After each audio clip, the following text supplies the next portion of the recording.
Mon papa, il a traversé un combat de fou et surtout que ça lui ouvre les yeux aussi tout de suite, qu'il ait une tolérance envers ça. Et j'aimerais qu'il conscientise le plus tôt possible. Je pense qu'il le fait déjà parce qu'il a 2 ans et demi.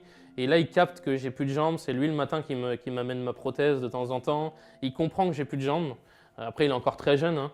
Mais je pense de grandir avec un papa comme ça, forcément, il va avoir une tolérance que certains enfants n'auront pas. Je vois déjà qu'il est très attentif à ça, qu'il essaye de comprendre. Il a marché un petit peu avant moi, donc c'est ça qui est marrant. Mon fils, il a appris à marcher avant moi. Et maintenant, aujourd'hui, je peux le porter sur mes épaules, on peut marcher, on peut courir ensemble.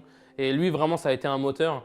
Il faut aussi qu'il se dise que, en fait, et qu'il comprenne que ça a été vraiment un moteur pour moi. Il y a ma femme, évidemment, il y a mon entourage, mais mon fils, en fait, je me suis aussi fait amputer parce que j'avais peur de ne pas pouvoir courir ou faire quelque chose avec mon fils dans le futur, quoi. Ça a été vraiment un très, très gros facteur dans la volonté de me faire amputer, de me dire bah, peut-être qu'avec une prothèse, peut-être en reprenant ma liberté, ma mobilité, je pourrais faire des choses avec mon fils que là, je peux plus faire. Bah, le présent me fait dire que j'ai eu raison et on peut tout faire, quoi.